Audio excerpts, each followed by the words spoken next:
दिख रहा है ना? चलो शुरू है। हाँ बताओ। सर आपने जो पढ़ाया था आज मैं क्वेश्चन है भाई, आपका क्वेश्चन पढ़िए। पढ़ाया था मेरा मार्क्स आज तक सुप्रीम कोर्ट है। अरे वो छोड़ो सर आज के मुंबई में आप अरे कोई बात नहीं, छोड़ो वो बात नहीं। वो अपनी क्लास अलग चल रही है, मतलब ऑफिस वाली आप बात पूछी क्यों यार भी है? आपने पढ़ाया था जो मैंने पढ़ा रहे हैं बजट आपने जो पढ़ाया मुंबई में वो भी फाइनल मार्क्स होता है, अपना मुंबई में होता है। तो आपने अरे तो इसको मैं क्या बताऊँ, ये पूछ रहा है आरबीआई का हेडक्वार्टर कितना है, मैं क्यों बताऊँ? आपने मुझे पढ़ाया सर होता है कौन से सर? अभी तक कहना है अरे नहीं दूसरे ना उनका अलग है, वो जो भी रहा उससे क्या लेना है, उनका अलग है, कंफ्यूजन में हो जाता है कई बार। पता नहीं तो क्या ही कह रहे हैं। अच्छा अब जो बच्चों ने कुछ ऐसा था क्या शुरू हो गया था, मैं देख नहीं पाया था, देखने का टाइम मिला तो चलो देखो ध्यान से। आ जाओ वापस आ जाओ अच्छे बच्चों। चलो अब कल जो लोग आए थे सबसे पहले उनसे पूछा जाएगा कि बजट बनाने की प्रक्रिया में उनका कितना योग है। चलो ठीक है, समझता है कि आगे बैठे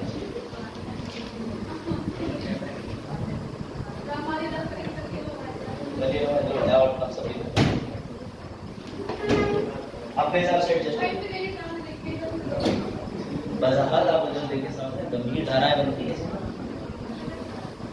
चलो देखो सामने सब लोग, ठीक है ना? ये वाली लाइट भी बंद कर दें, ठीक है? वापस आ जाओ। अब जो लोग कल आए थे उनमें से सबसे पहले एक एक करके टुकड़ों में पूछते हैं बजट की स्टेप, ठीक है, ताकि आपका रिवीजन हो जाए और हम लोग जो है बजट को दोबारा से रिवाइज कर लें। तो सबसे पहले बताएं कि सपना की बिल्कुल निर्मला सीतारमण जी बजट कौन से माह में लोकसभा में पहले पेश कर कब? फरवरी में। गुड। बजट बनाने की प्रक्रिया कब से शुरू हो जाती है, कौन से माह से? बजट बनाने के लिए निर्मला सीतारमण जी सबसे पहले कौन सी टीम बनाती है? Which team? Core group. कौन सा ग्रुप? उस कोर ग्रुप के अंदर जो भी व्यक्ति रहते हैं क्या उनके नाम आपको पता होते हैं? कॉन्फिडेंशियल रखे जाते हैं, गोपनीय रखे जाते हैं। कोई डाउट? आप ध्यान से सुनना।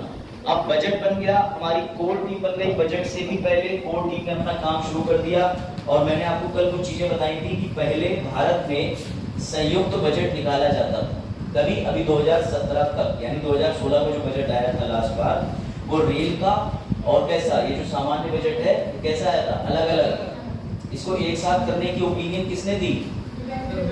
विवेक देवरॉय जी ने। ये नीति आयोग के सदस्य थे, इन्होंने ये कहा कि भैया एक साथ निकालो, सरकार में बहुत कामकाज है, वैसे भी बजट पे कई हफ्तों तक डिस्कशन होता रहता है और बजट बनाना कोई आसान प्रक्रिया नहीं है, बहुत जटिल प्रक्रिया है, ठीक है? उस समिति का नाम भी याद रखिएगा जिसने ये अलग अलग कराए।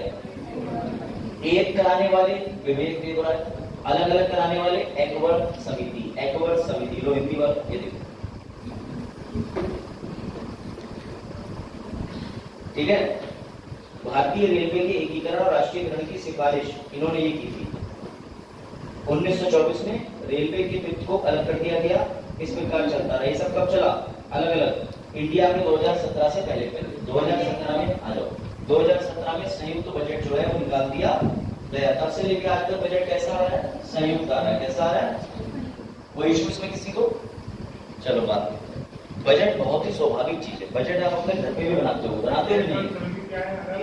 हाँ, एकवर्ट समिति वजाहत ये थी 1921 में, जब हमारा भारत जो है 1947 में आजाद नहीं हुआ था। उससे पहले आपको पता ही है अंग्रेज आते थे इंडिया में, ठीक है? 2 दिन 4 रातें रुकने के लिए वही रूम्स लगा, ठीक है? कहने का मतलब ये है कि वो इंडिया को फैसिलिटी हाउस समझते थे कि आओ पैसा उठाओ और निकल जाओ। इंडिया को देश को समझते नहीं थे। तो पता ना सभी को, तो समस्या यहाँ पे शुरू हुई। आप लोगों ने पढ़ा होगा, इकोनॉमिक्स में आपको बताया होगा कि आपने एक बड़ा famous drain of wealth theory के बारे में उन्होंने बताया होगा आपको। ड्रेन ऑफ वेल्थ थ्योरी, दादा भाई नौरोजी ने एक सिद्धांत दिया था कि किस तरीके से भारत में प्रति व्यक्ति की आय ये है, किस स्तर का। आपने पढ़ा होगा नहीं को, बेसिक है, सच में पढ़ा होगा। चलो देखो ध्यान से, 1921 की अगर बात करें तो 1921 में एक्ट वर्क समिति बनी थी। कौन सी समिति बनी थी? Act work. ये मैं बता चुका हूँ, बस लास्ट टाइम रिपीट कर रहा हूँ।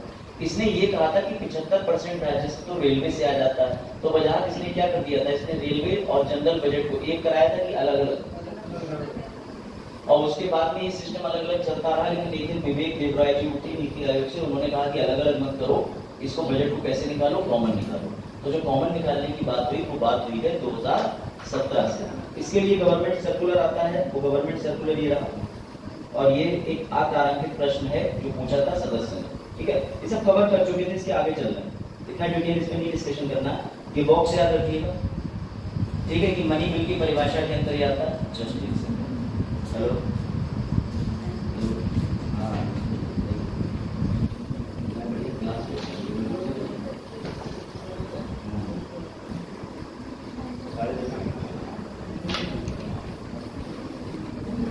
हाँ बताओ, चलो ये याद है ना कि money bill, budget money bill के अंदर आता है, ठीक है ना।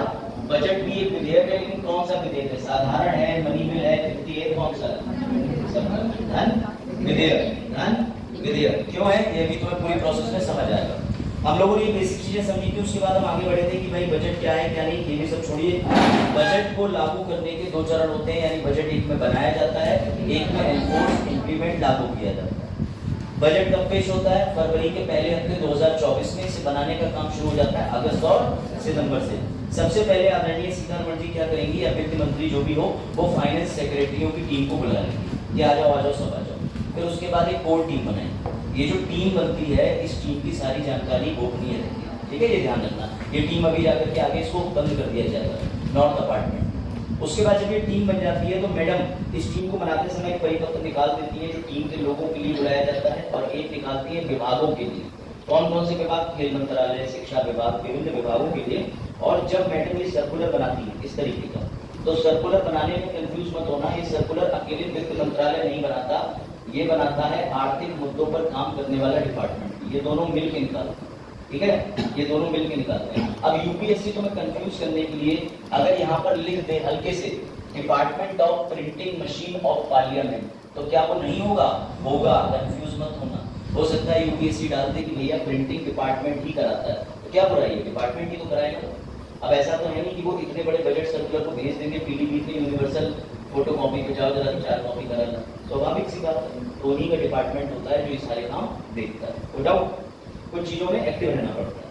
उसके बाद जब ये सब सर्कुलर बन जाएगा, बजा ध्यान देना, ये सर्कुलर किस किस को जाएगा, ये लिखे हुए नाम, कैग को जाएगा, सीजी को आएगा, वित्तीय एडवाइजर को जाएगा, कैबिनेट सेक्रेटरी को जाएगा, सचिव राष्ट्रपति के उन्हें जाएगा, उपराष्ट्रपति के सचिव अलग है उन्हें जाएगा, प्रधानमंत्री के ऑफिस जाएगा, लोकसभा जनरल सेक्रेटेरिएट के पास जाएगा, सभी के पास। इतना ही नहीं, नीति आयोग के पास जाएगा, सुप्रीम कोर्ट के पास जाएगा, इलेक्शन कमीशन के पास जाएगा, सबके पास सर्कुलर जाएगा कि हम इस समय बजट बनाने की प्रक्रिया शुरू कर रहे हैं। No doubt. ये सब जाने के बाद सबसे इंपॉर्टेंट चीज, जब विभाग के पास मैडम ने भेजा ये पेपर, तो विभाग इसमें जो समस्त अलग अलग विभाग हैं वो लिख के देंगे अपनी मांग, और विभागों को दिए जाने वाले पैसे को पैसा ना बोल के बोला जाता है अनुदान। तो मैडम ने जारी किया सर्कुलर, और जो विभाग ने बदले में मांगा उसको क्या कहते हैं? डिमांड फॉर ग्रांट या अनुदान। आमतौर पर विभागों के अनुदान कितने होते हैं? 106 से 109।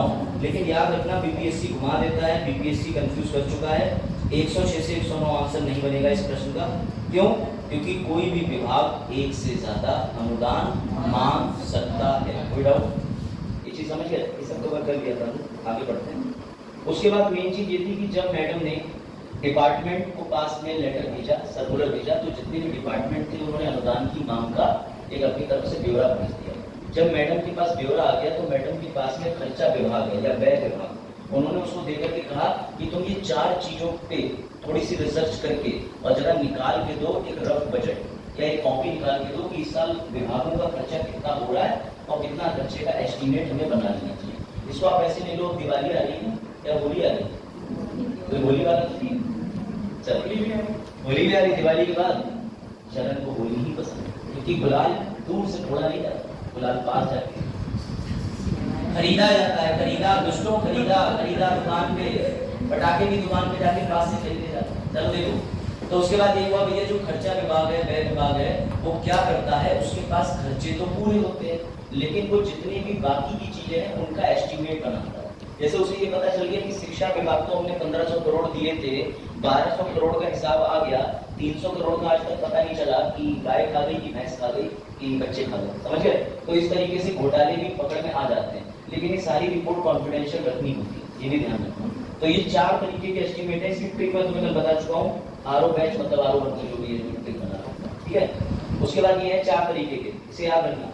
वास्तविक खर्चा, रिवाइज्ड यानी पुनः जो भी उनके पूर्व अनुमान है उनको चेक किया जाता है, मूलतः बजट एस्टिमेट, खैर बार-बार इसको नहीं बताएंगे। उसके बाद अब मैडम के पास व्यय विभाग का खर्चे का एक आ गया कच्चा पक्का चिट्ठा।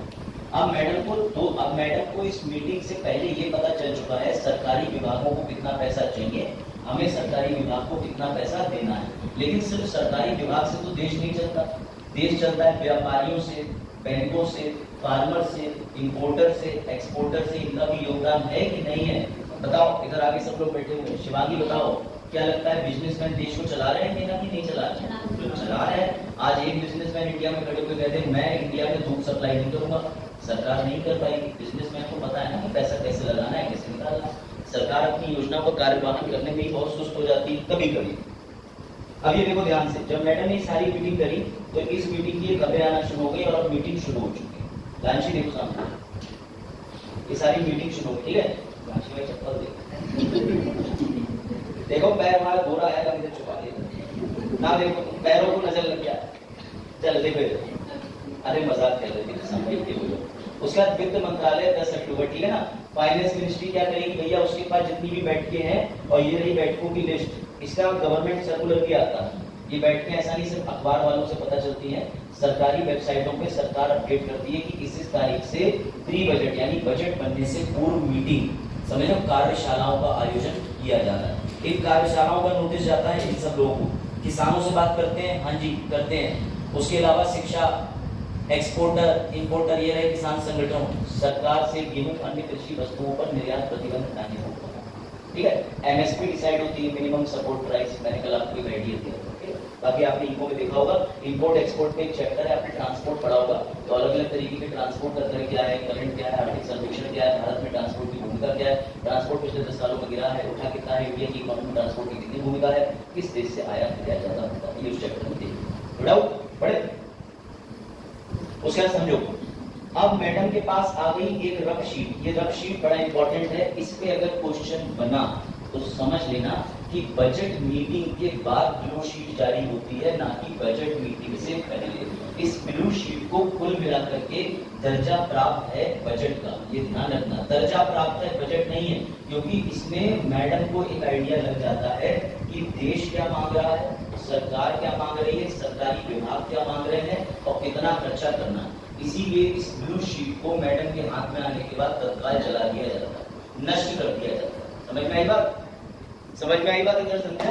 ब्लू शीट को क्या कर देते हैं, नष्ट कर देते हैं। सर ये बात आपको पता कैसे चली कोई ब्लू शीट होती है? तो बेटा ऐसे पता चली कि बजट जब मैडम निकालती हैं तो उसमें इस्तेमाल होने वाले शब्दों की परिभाषा लिखी जाती है। तो ये बजट जब भी आता है हर साल का, उसमें सब लिखा होता है कि हलवा सेरेमनी क्या होती है, ब्लू शीट क्या होती है, यूनियन बजट किसे कहते हैं, अग्रिम बजट किसे कहते हैं। तो ये याद रखना, बैकबोन, रीढ़ की हड्डी पूरे बजट की किसको कहा जाता है? कोई डाउट? इसे ब्लू शीट को कहते हैं। कोई समस्या? नीला कागज, नीला कागज ध्यान रखना। चलो मैडम ने ब्लू शीट बना ली। ब्लू शीट बनने के बाद अब मैडम कहेंगी कि जब मेरे पास एक रफ आइडिया आ चुका है, बजट के लिए ऑलमोस्ट हम रेडी हैं, तो वो जाएंगी ऑनरेबल प्राइम मिनिस्टर जी के पास। प्राइम मिनिस्टर जी को बताएंगी नीले कागजों का आंकड़ा कि हमारा बजट रेडी है, अगर आपको ये देखिए खांचा, इसमें आपको कुछ चेंजेस करने हो तो देख लीजिए। हाँ, हमारे प्राइम मिनिस्टर जी एडवाइस दे सकते हैं। उसके बाद बजट प्रपोजल रेडी हो जाएगा। सर आप प्रपोजल क्यों बोल रहे हो? क्योंकि अगर ये बजट यहाँ पे मैं बोल दूं तैयार हो गया तो बजट तो यहाँ पे पास किया जा सकता है, लेकिन नहीं, बजट धन विधेयक है।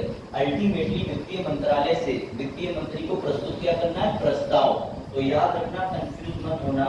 सबसे पहली स्टेप मैडम ने परिपत्र जारी किया, अनुदान की मांग आई, मांग के बाद व्यय विभाग ने कच्चा पक्का चिट्ठा बनाया, मैडम ने मीटिंग करी, मीटिंग के बाद नीली शीट बनाई, नीली शीट के बाद प्राइम मिनिस्टर के पास गई, यहाँ तक बजट प्रस्ताव तैयार हो गया। क्या तैयार हुआ? बजट प्रस्ताव, बजट प्रपोजल, बजट प्रपोजल। बात आई समझ में कि नहीं? अगर ऑनरेबल प्राइम मिनिस्टर जी ने कह दिया कि वाह क्या बजट बनाना है, तो बेटा कोई टेंशन की बात नहीं, हम इसे कह सकते हैं बजट। या बजट की परिभाषा 6 चीजों से बनती है। कौन सी? अनुदान की मांग पिछले साल की, इस साल की, और एक चाहिए अनुच्छेद 112 के तहत विवरण पूरे वर्ष का स्टेटमेंट। उसके बाद देश की आर्थिक नीति, आर्थिक समीक्षा या आर्थिक रिपोर्ट बोलते हैं। उसके बाद कर के प्रस्ताव जो भारत सरकार को आए हैं। इन 6 चीजों से मिलकर बनता है बजट। कोई डाउट? बजट की डेफिनेशन नीरज, ये एमसीक्यू बनेगा, एक भी अक्षर इधर उधर नहीं होना चाहिए, क्रम ऊपर नीचे हो जाए चलेगा, लेकिन ये 6 चीजें तुम्हारे बजट की परिभाषा में आनी चाहिए। कोई डाउट? कोई डाउट? कोई समस्या? चलो फिर एक्टिविटी करो, अपनी कॉपी पे 6 चीजें लिखो, फटाफट लिखो, ताकि तुम्हारी मेमोरी में इंस्टॉल रहे। अब कोई ये मत करना हमारा 256 जीबी बनेगा।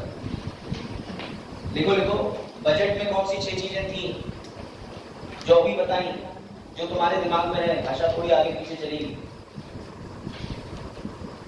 लगाओ, जोड़ डालो, अपने दिमाग से लिखना, एकदम लिखना, ये व्यंजन करो तो रह जाओ। बैठा कुछ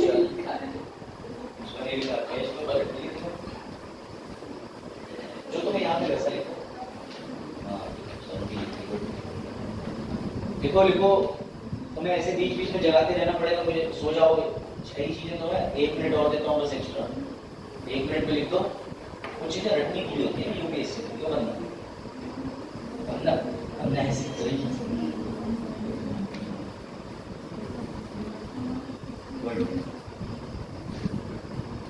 लिख दिया। अरे जावेद वेरी गुड, पूरा एमसीक्यू टीप रहे हो तो मतलब एमसीक्यू ही लिख रहे हो, तो इसलिए इसको रट लो। एमसीक्यू कल को बन जाएगा तो तुम्हें आएगा तो 50 कुछ अलग ही लिखना है। बट सही लिख रहे हो, लिखो, 2 पॉइंट बचे हमारे, बिल्कुल सही लिख रहे हो। हो गए? गुड। बढ़ाए आगे। अब देखो, जो बालक बालिका मोतियाबिंद से पीड़ित होने के जिन्हें लक्षण दिख रहे थे, वो देख लो कि तुम्हारे सामने चीजें होती है, लेकिन दिमाग में और भटकाओगे, फिर एमसीक्यू में भटक जाओगे, फिर तुम्हें कोई वृद्ध व्यक्ति आके कहेगा पढ़ लो मेरी तरह है। क्या हुआ? नहीं, प्रपोजल लिखो, चाहे लिखो कि टेक्स्ट के लेकर के जो सजेशन आते हैं वो पीछे जाएगा। हाँ, प्रपोजल डाल दो।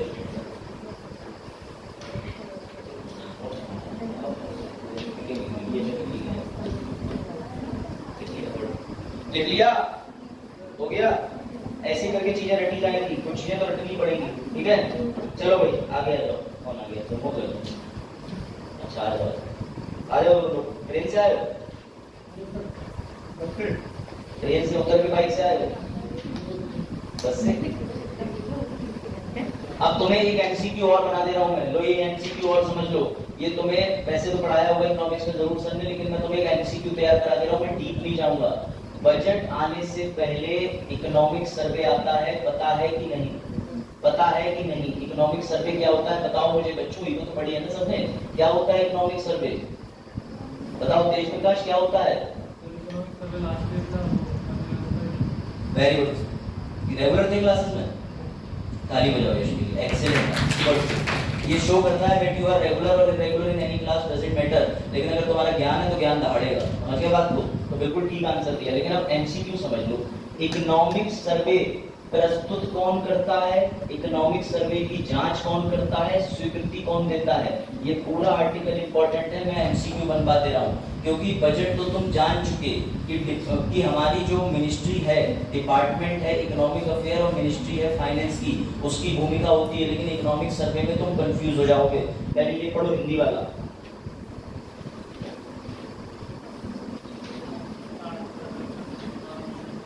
इकोनॉमिक सर्वे पिछले 12 महीने में भारतीय अर्थव्यवस्था में हुए विकास की समीक्षा करता है। ये सरकार की नीतिगत पहलों पर प्रकाश डालता है, प्रमुख विकास कार्यक्रम के प्रदर्शन का सारांश प्रस्तुत करता है, अर्थव्यवस्था की विकास संभावनाओं को दर्शाता है। अब पढ़ो लाइन जो तो एमसीक्यू, अरुण बहुत ध्यान देना है, 100% फोकस होके ये एमसीक्यू बनेगा। अरुण देखो, याद रखना इकोनॉमिक सर्वे किसके आमतौर पर प्रस्तुत कौन करता है? मुख्य आर्थिक सलाहकार। इसे क्या कहते हैं? मुख्य आर्थिक सलाहकार, CEA, चीफ इकोनॉमिक एडवाइजर। भूलना मत, इकोनॉमिक सर्वे पेश कौन करता है? CEA, chief economic adviser. Chief economic adviser बेटा ये कहाँ पाया जाता है? नौकरी लेने के बाद किस डिवीजन में काम करता है? तो आर्थिक विभाग, इकोनॉमिक डिवीजन लिख लो, आर्थिक इकाई, इकोनॉमिक डिवीजन में ये काम करते हैं, जॉब इनकी इकोनॉमिक डिवीजन में। पद का नाम है CEA, चीफ इकोनॉमिक एडवाइजर, मुख्य आर्थिक सलाहकार। ये वो पॉइंट है जो एमसीक्यू में आएंगे। तुम लास्ट इकोनॉमिक सर्वे किसी से पढ़े हुए हो तो मैं क्वेश्चन नहीं बनेगा, मैं क्वेश्चन बनवा भी जाऊंगा। CEA, chief economic adviser. लेकिन ये प्रस्तुत कर रहा है तो वजाहत मुझे ये बताओ फिर बनाता कौन होगा?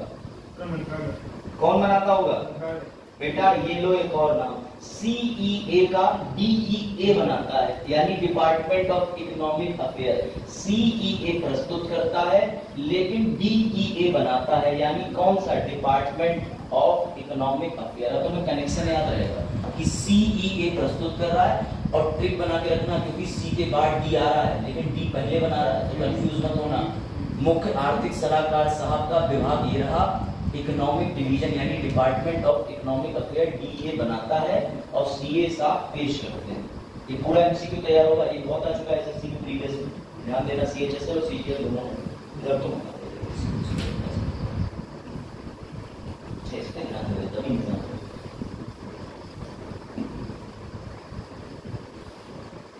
ठीक है। लिखा कौन पेश करता है? इकोनॉमिक सर्वे कौन पेश करता है? सर्वे मुख्य आर्थिक सलाहकार। कौन सा विभाग बनाता है? तो DEA, डिपार्टमेंट ऑफ आर्थिक मामलों का पूरा विभाग है, मेरी बात समझना। लेकिन इसकी जांच कौन करता है? इसकी जांच कौन करता है बेटा? ये एमसीक्यू फिर आ रहा है। इसकी जांच करते हैं फाइनेंस सेक्रेटरी, वित्तीय सचिव,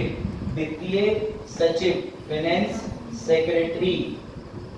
मैं ये क्यों बता रहा हूँ? क्योंकि इसमें इतने लोगों के नाम हैं कि इस पे तुम्हें यूपीएससी क्या कोई भी एग्जाम तुम्हें तुरंत ही एलिमिनेट कर सकता है। कोई लिखेगा कौन सा विभाग बनाता है, तो इकोनॉमिक सर्वे कौन सा बनाता है? सर ने बताया था यह नसीब है, तो देखो कुछ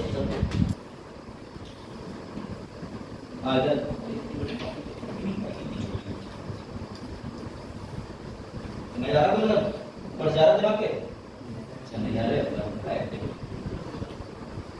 जांच कौन करता है? जांच वित्तीय सचिव, फाइनेंस सेक्रेटरी। जांच क्यों करता है सेक्रेटरी? अभी इसका कनेक्शन समझना। उधर फाइनेंस सेक्रेटरी मैडम को राय दे रहा है और इधर इकोनॉमिक सर्वे की क्या कर रहा है? जांच कर रहा है। कनेक्शन समझे, बॉन्ड समझे। इस सचिव को ही क्यों बुलाया? बोले आजा आजा आजा आई बाहर। नहीं बोले 12 महीने तुमने देखा देश का विकास, अब तू करेगा हमारा विकास, हमारा साथ, इसलिए फाइनेंस सेक्रेटरी को बुला लेते हैं। अच्छा, ये जो इकोनॉमिक सर्वे है इसकी स्वीकृति कौन देता है? तो बेटा स्वीकृति अंततः वही देता है जो बजट बनाता है, यानी केंद्रीय फाइनेंस मिनिस्ट्री या केंद्रीय हमारी जो मंत्री निर्मला सीतारमण जी है, स्वीकृति वही देती है। क्योंकि इकोनॉमिक सर्वे पे भी वो थोड़ी नजर डाल के चलती है। ऐसा ना हो इकोनॉमिक सर्वे दिखा रहा पिछले साल देश ने 1 लाख करोड़ का बजट पारित करा, 20,000 करोड़ में काम हो गया, 80,000 करोड़ का पता नहीं चला, तो मैडम कनेक्शन बिठाती है। इसीलिए इकोनॉमिक सर्वे तुम्हारे लिए जितना जरूरी है उतना मैंने बता दिया। ये टेबल ऐसे हो जाएगी, ये ऐसे। इकोनॉमिक सर्वे में तुम्हें बस इतना पता होना चाहिए कि इसे प्रस्तुत कौन करता है? CA, बनाता कौन है? DEA, जांच कौन करता है? वित्तीय सचिव, स्वीकृति कौन देता है? मैडम, केंद्रीय वित्त मंत्री। अब ये मैडम याद रखना, वरना आज से 10 साल बाद PCS दे रहे होगे तब भी मैडम लिखा, उस समय पता चला कोई और बैठा हो पुरुष वित्त मंत्री बन के, तो अपने नोट्स को रिवाइज भी करते रहना, समझ रहे हो? बता हाँ, वित्तीय सचिव जांच करते हैं उसको, ये लिखना है। और स्वीकृति हाँ आगे मैडम देते हैं। ये इकोनॉमिक सर्वे का पूरा, तुम ये पूरा इकोनॉमिक सर्वे पढ़ोगे, तुम सब पढ़ डालोगे, फैक्ट्रियों को इतना, इसको इतना, ये इतना, लेकिन क्वेश्चन इस पे बन जाता है। ये पिछले साल की मैंने ट्रेंड देख के तुम्हारे लिए सीधा MCQ लिख दिया। अब तुम देखो 1 मिनट, सबसे तुम क्या करनी थी डांस? तब से लांसी पढ़ ली। ये वाली स्लाइड तो शेयर हो चुकी है, स्लाइड में अब स्लाइड में तो दे दूंगा मैं अपडेट करके। मैंने एक लड़के को पकड़ लिया, मैंने 2000 रुपये दूंगा तुझे महीने के समझ रहे हो? ये नहीं बोले दिन के मिल रहे हो तो सर हम हैं मिला नहीं, एडिटिंग वाला नहीं मिल रहा। एडिटिंग का मतलब ये वीडियो डाल देंगे नहीं। मैं तो देखो मुझे तो ब्लॉगिंग आती नहीं है, लेकिन मैं सोच रहा हूँ छोटा मोटा चैनल बना के कुछ 30-40 सेकंड की शॉर्ट वीडियो भी और अपने हिसाब से सारी चीजें समझाता हूँ निःशुल्क। नहीं तुम्हारे पास ऐसा होगा कि वो हमें चांद बना के तुम ऊपर चिपका देगा। हाँ सोनू से मैंने कहा था, लेकिन सोनू वैसे एल्बम एडिट करता, शादी ब्याह की पता चला कैसे आया। अभिषेक सर वीडियो दिल खुल रहा है, उसमें 2 अभिषेक सर आमने सामने जुड़ के आ रहा है, पीछे गाना बजा बाबुल की दुआएं लेती है। समझ गए? एल्बम बढ़िया बनाता है। मैंने देखी एल्बम, उसने मुझे एक बार भेजी थी। मैंने कहा सोनू तू तो है नहीं इसमें, और बोला अरे सर मेरी थोड़ी दूसरों की शादी की। मैंने कहा अच्छा चलो। आमतौर पर कैमरा मैंने से करते हैं, तुम्हारा एक्सपीरियंस रहा है नहीं रहा, फोटो खींचते खुद धुले पड़ जाएंगे। तो हमारा कह दो हमारा वजह कई निकाह में ऐसा हुआ नहीं, तो तुम लोग में करते, तुम लोगों का कोल्ड वॉर खत्म ही नहीं हो रहा। देखो अब ध्यान से समझना, अब ध्यान से समझिए। इकोनॉमिक सर्वे का चेक कर हट जाओ। मैडम ने प्री बजट मीटिंग कर ली, प्राइम मिनिस्टर जी से एडवाइस ले ली, और प्राइम मिनिस्टर जी से मिलने के बाद रुको, गोल्डन क्वेश्चन, प्राइम मिनिस्टर जी से मिलने के बाद बजट तैयार हुआ था कि बजट प्रस्ताव? वो लिखा है बजट प्रपोजल, प्रस्ताव फाइनल। अब मैडम इस बजट प्रस्ताव को इसकी कहाँ भेजेंगी? प्रिंट करने। अब जब भी इंडिया में प्रथा है कि तुम मोटरसाइकिल निकाल के लाओ, चाहे साइकिल निकाल के लाओ, तुम खाते हो मीठा, क्या खाते हो? लेकिन यहाँ पे हलवा सेरेमनी से सब घबराते हैं। क्यों? कल तुम्हें पूरा पढ़वा दिया था कि जैसे ही हलवा खिलाया जाता है, मैं भी इसमें स्लाइड में है जो ग्रुप पढ़ी उसमें देखिए, जैसे ही हलवा खिलाया जाता है सब अपने परिवार को बाय बाय कह देते हैं। क्यों? क्योंकि 100 से अधिक कर्मचारी नॉर्थ बेसमेंट में, जहाँ पूरा इन्होंने किला बना रखा है पहले, वहां बंद कर दिए जाते हैं। क्यों? ताकि गोपनीयता बनी रहे। मौलिक ना, अगर पार्लियामेंट के अंदर तुम्हें मौलिक अधिकार से ज्यादा बड़े अधिकार भी मिल रहे हैं, तो कुछ अधिकार देश की सुरक्षा के लिए छीने नहीं जा सकते। देश की सुरक्षा ये अगर बजट चला गया और पता चल गया दूसरी जगह लीक हो गया, तो ये तो दूसरे देश के लिए फायदा है। शेयर मार्केट अप डाउन हो जाता है, सेंसेक्स पता चल जाए कि इसका छूट आने वाली है इस प्रोडक्ट पे, तो समझ रहे हो? सेंसेक्स मार्केट कंपनी वाले एक बार फोन करेंगे आज पेप्सी बनाओ, सरकार ने पेप्सी को छूट दे दी। बहुत बड़ी चीज, बहुत बड़ा गेम होता है। लेकिन अंदर की बात ये ना कि थोड़ा एक बार लीक हुआ था, ये देखो जब से लीक हुआ है तब से उसके बाद ही ये गोपनीयता बनाई गई है। उससे पहले बाजार की तरफ मौलिक अधिकार पे चर्चा नहीं करी थी। चलो बढ़े, अब देखो आगे।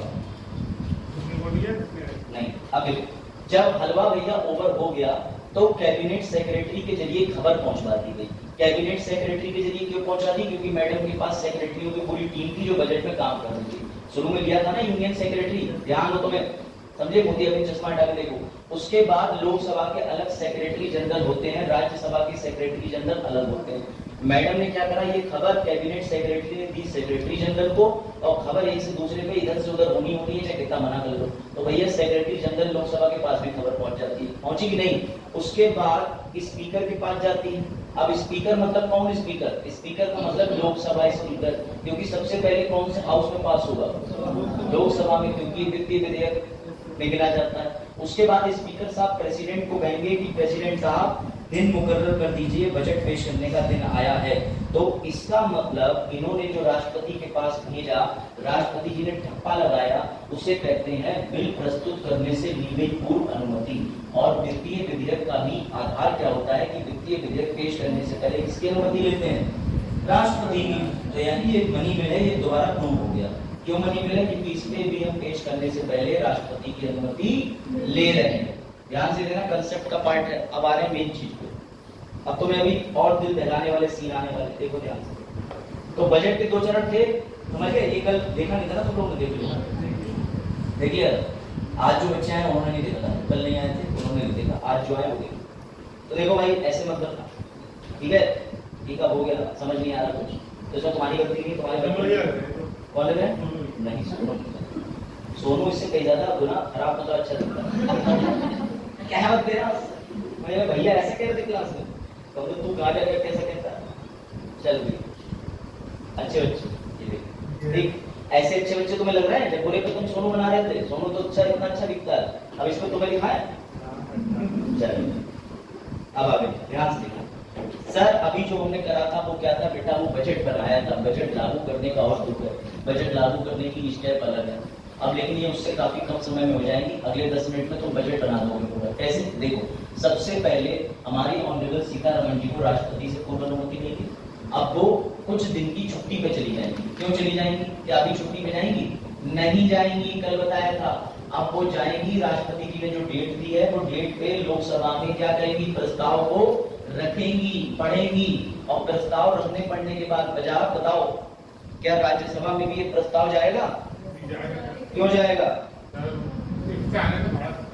शाबाश, ये देखो, ये स्पीच देंगी। आई प्रपोज मैंने बता दिया था। आई प्रपोज इतना इतना इतनी रकम खुदी मंत्रालय, आई प्रपोज इतनी इतनी रकम खुदा मंत्रालय। अब यहाँ पर इन्होंने इंट्रोडक्शन कर दिया।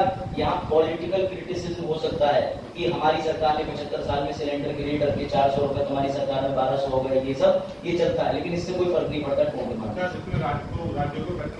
इसमें राज्यों को नहीं, राज्य अपना अपना खुद पास कर लेते हैं, लेकिन राज्यों के लिए पैसे का प्रावधान होता है। केंद्र है तो राज्यों को पैसा देगा ही। क्या चीज? संवर्धित होशियारों ने जवाब दे दिया तुम्हें। कंकरेंट लिस्ट जिसमें राज्य और केंद्र दोनों कानून आते हैं। तो इसमें बजट नहीं, बजट में केंद्र के पास राज्यों के लिए स्कीमें होती है, पैसा होता है, बहुत होता है, वो देते हैं। ठीक, अब समझो ध्यान से। फाइनेंशियल मिनिस्टर हमारी जब स्पीच दे देंगी बजट पे, सारी बातें हो गई, तो याद रखना उनकी स्पीच की कॉपी और बजट की कॉपी कहाँ चली जाएगी? वेबसाइट पर, ऑफिशियल बजट में। अब राज्यसभा का याद रखना, चाहे मैडम अब लोकसभा में अपना भाषण देने के बाद राज्यसभा जाएं तो खुद चली जाए, वरना किसी जूनियर मिनिस्टर को भी भेज सकती है। कोई अनिवार्यता नहीं है कि राज्यसभा में जाकर के वित्त मंत्री ही पेश करे, लेकिन लोकसभा में अनिवार्यता है, ये बात ध्यान रखना। अब ये जब सारी चीजें हो गई, उसमें मैंने तुम्हें ये बता दिया पॉलिटिकल क्रिटिसिज्म होता है। अब आगे आओ, इसका उत्तर दो। कल दे चुके हो तुम लोग वैसे, अब गलत मत करना। लॉन्चिंग तो आंसर दे दिया, ठीक है। क्या होगा? हाँ, दूसरा सही। वित्त मंत्री सरकार का प्रतिनिधित्व कर रहे होते हैं। क्यों? क्योंकि वो मंत्री बने ही क्यों है? क्योंकि सरकार में है, तो सरकार को रिप्रेजेंट कर रहे होते हैं। अगर सरकार को रिप्रेजेंट नहीं करेंगे तो हो गया काम। अब जैसे ही मंत्री जी ने भाषण दे दिया बजट पे आकर के, निर्मला सीतारमण जी गई, भाषण पढ़ा, और इस बार तो भाषण टैबलेट पे पढ़ दिया, ऐसे पढ़ने पलट पता है ना क्यों पढ़ा? Digital budget. तो भैया डिजिटल बजट पढ़ने के बाद मैडम बोले मैं बहुत थक गई हूँ, 3 हफ्ते छुट्टी पे जा रही हूँ गोवा ट्रिप करने। तो क्या यही कारण होता है छुट्टियों का? नहीं। अब जो बिल है, अभी तक जितने लोगों ने बिल बनाया वो सब थे कार्यपालिका, उसमें काम करने वाले, पास करने वाले, अनुमति देने वाले। अब उसकी जांच होगी किसके द्वारा? समितियों के द्वारा। समिति कल मैं बता चुका हूँ, जो समितियां उसकी जांच करेंगी, इनका पूरा कार्यक्रम शुरू हुआ 1989 से। पहले समितियां अलग थी, फिर सुझाया गया कि बेटा समितियों को एक ना बनाओ, विभिन्न समितियां बना दो, जो हर विभाग की अलग समिति बना के जांच करा दो। तो सबसे पहले तो हमने 3 समिति बनाई थी। कृषि की बनाई थी, विज्ञान की बनाई थी, उसके बाद पर्यावरण की बनाई थी। लेकिन आज की डेट में अगर तुमसे पूछा जाए तो 24 है, कितनी है? और हर एक समिति में एक समिति में कितने सदस्य होते हैं? 31। आप सोचो 24 समितियां, और इसमें 31 तो लोग होते हैं एक समिति में, और एक समिति में 10 लोग राज्यसभा के, 21 लोग लोकसभा से क्यों लिए जाते हैं? और एक शर्त है, इस समिति का हिस्सा जो भी बनेगा वो कोई मंत्री नहीं होगा, वो सभी के सभी होंगे विधायिका। यानी राहुल गांधी जी समिति में मिलेंगे तुम्हें? हाँ। सीपीआई नेता मिलेंगे? हाँ।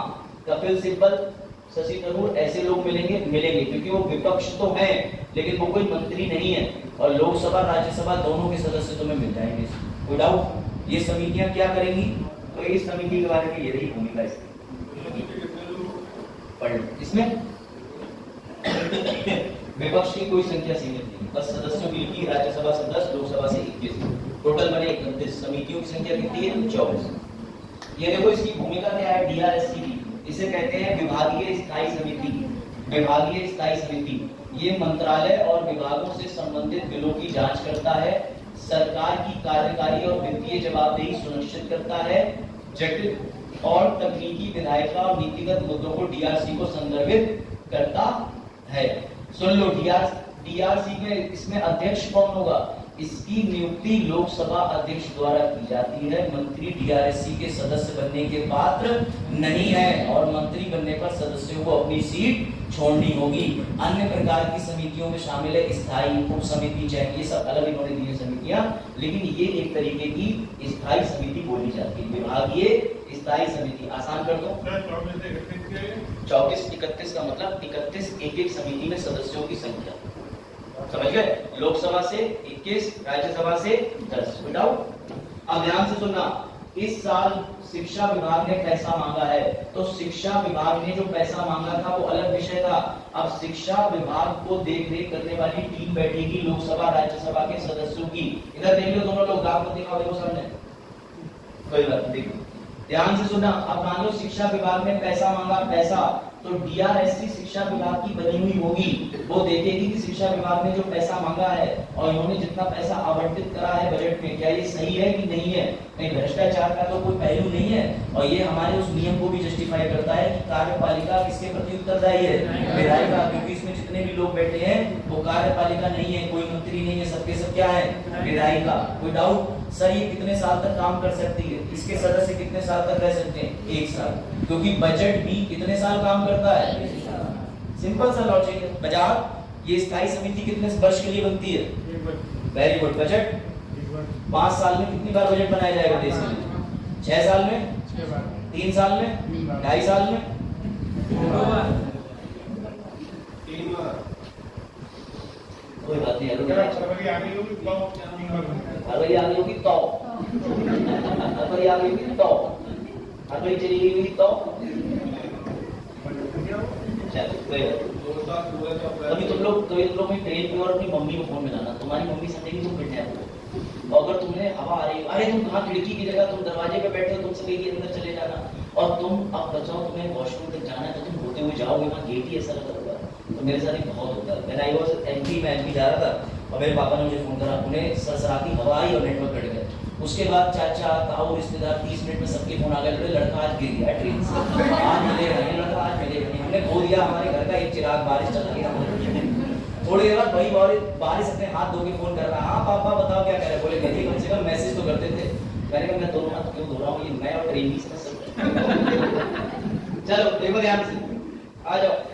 तो भैया ये जितनी समितियां हैं इनके बारे में तुम्हें और व्यक्तिगत जानकारी चाहिए हो तो ये लोग मेंस में लिखने के लिए पर्याप्त मसाला, एमसीक्यू के लिए पर्याप्त मसाला, दोनों को मिला के मेरी मैगी में नमक है, मेरी मैगी में शीशा है, पता ना, लेड।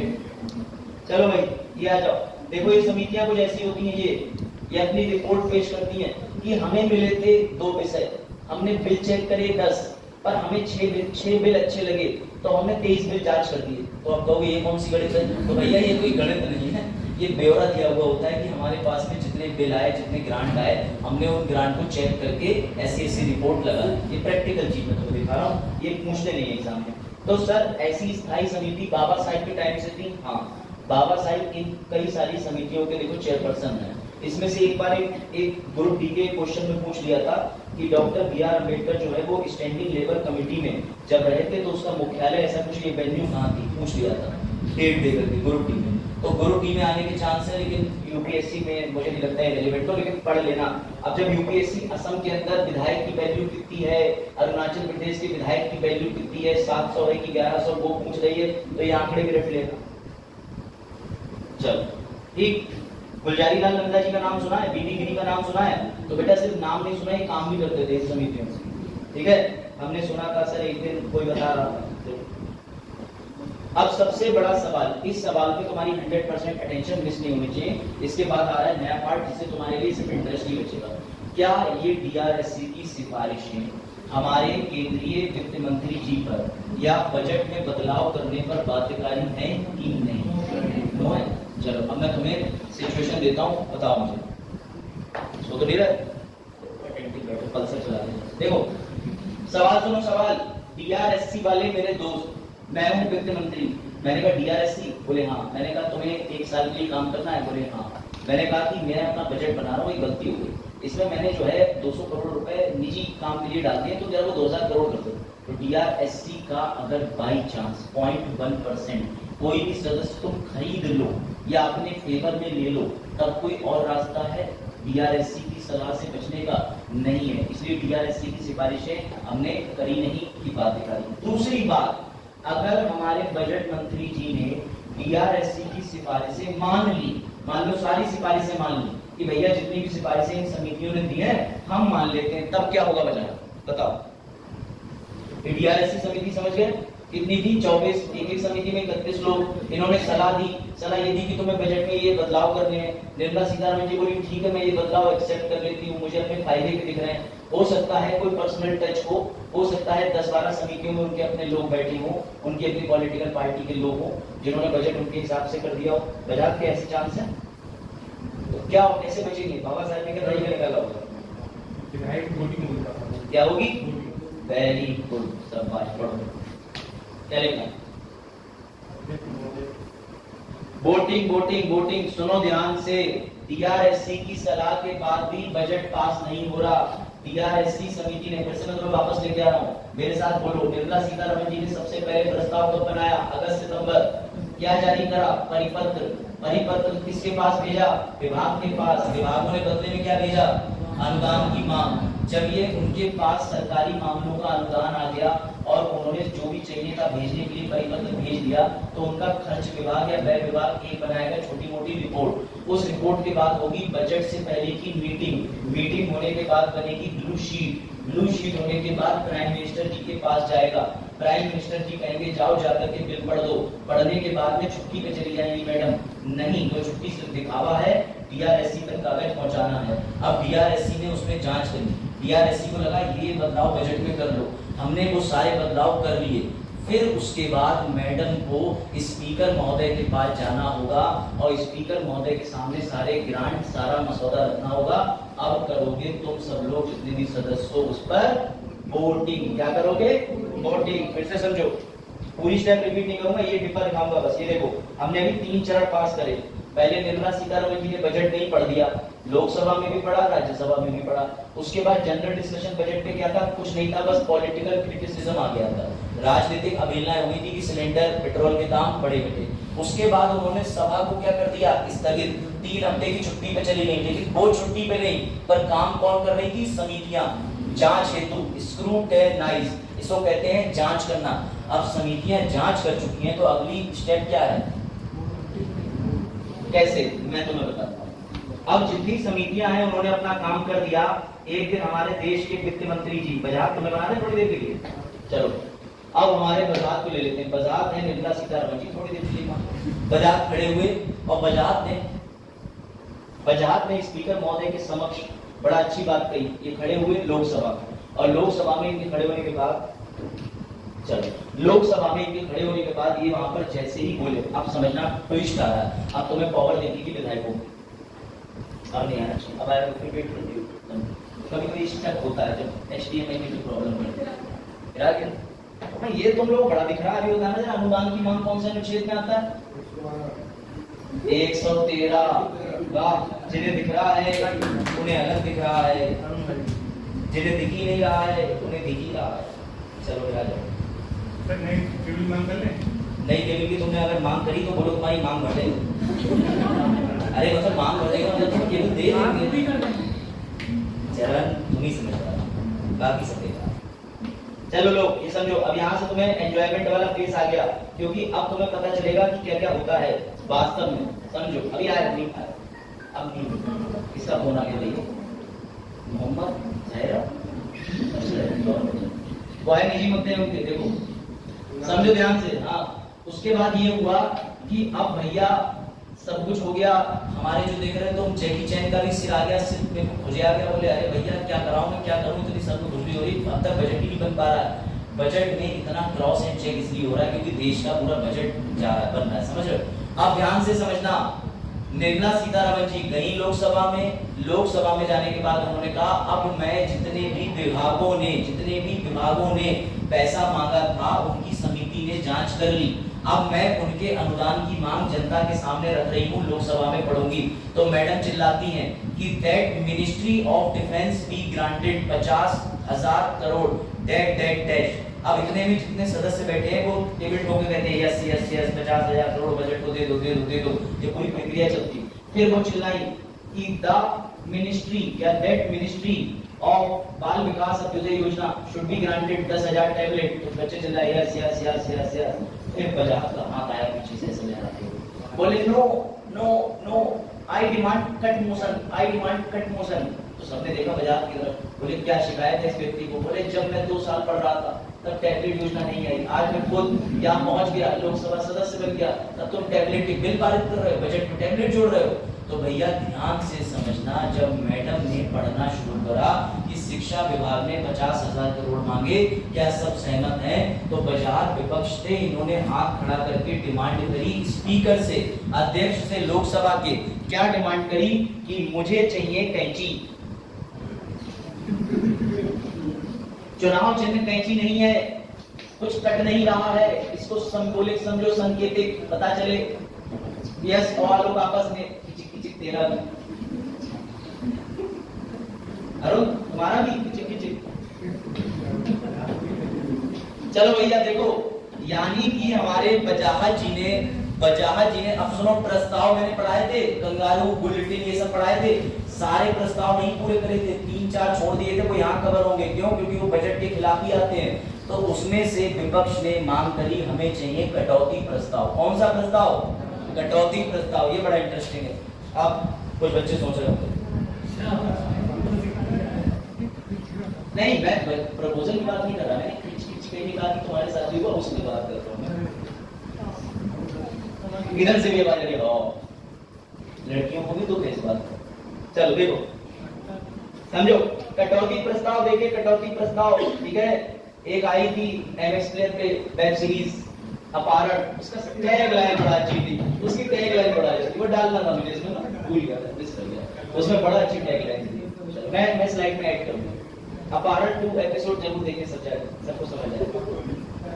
कुछ हंस रहा है तुम लोगों को नहीं पता अपहरण 2, घुस मत हो। चलो देखो, अब ये समझो, सर ये बड़ा गंदी राइटिंग, कट मोशन लिख लिया, कोई बात नहीं, चिंता ना करो। ये लो, साफ राइटिंग, गंदी राइटिंग। सर प्रिंट वाली गंदी राइटिंग क्या है? हाँ, तीन तरीके के कटौती विकल्प होते हैं। पहले समझ लो ये क्या होते हैं, तुम्हें समझ में आएगा, बड़ा मजा। जैसे निर्मला सीतारमण जी ने कहा कि हमसे शिक्षा विभाग ने 50,000 करोड़ मांगे हैं, हम 50,000 करोड़ देना चाहते हैं, वैसे ही विपक्ष कहेगा क्यों देना चाहते हैं, क्यों दोगे 50,000 करोड़?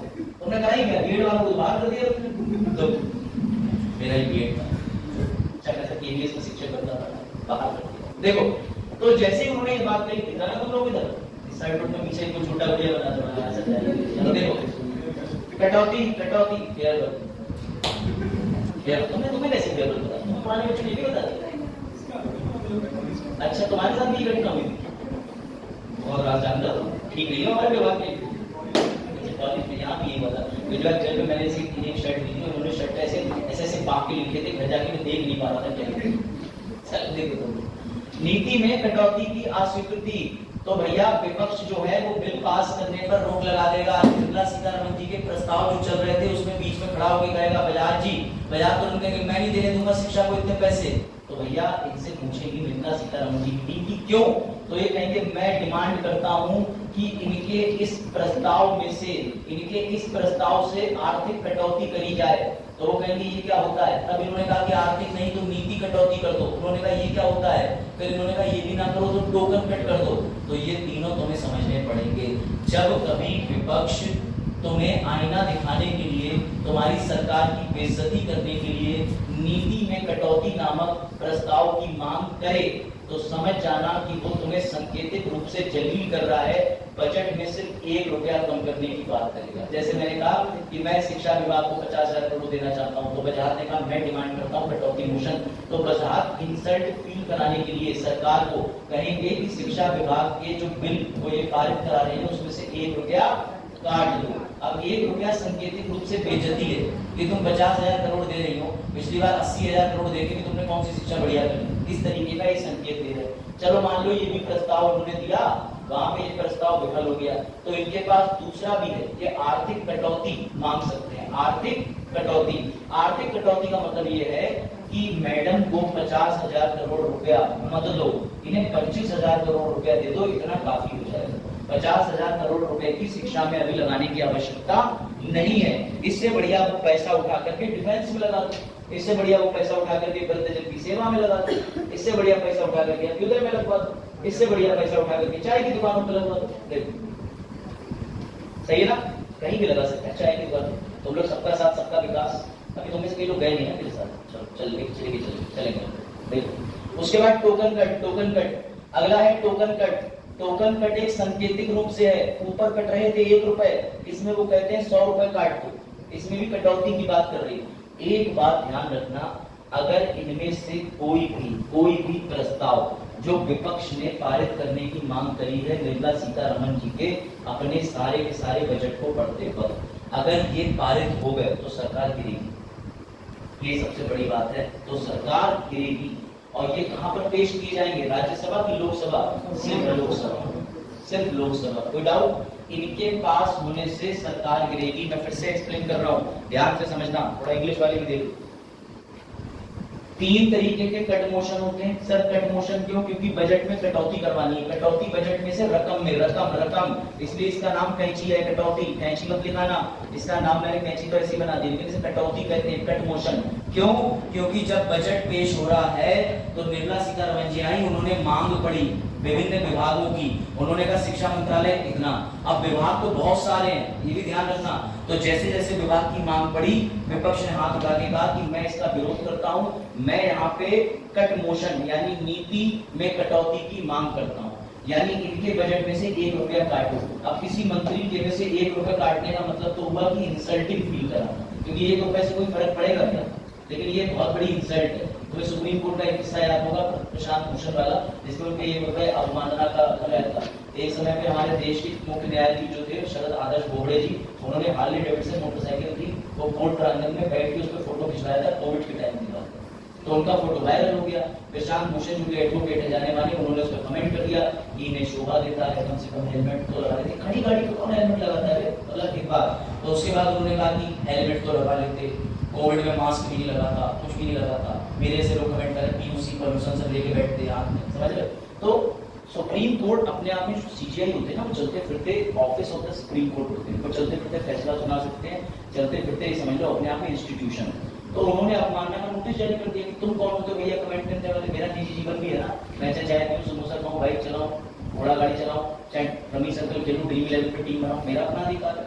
तो भैया उन्होंने जब ये कमेंट करा तो सुप्रीम कोर्ट ने उनके ऊपर 1 रुपये का जुर्माना लगाया। अब बड़ा दिन घूमता रहे मामला, 1 रुपया, तब भी वो कह रहे हैं मैं माफी नहीं मांगूंगा, मैं 1 रुपया नहीं होते यार। सब सुप्रीम कोर्ट का स्टेटमेंट आया कि 1 रुपया नहीं चाहिए, माफी में मत मांगो, बस ठीक हो गया, ये था, समझे?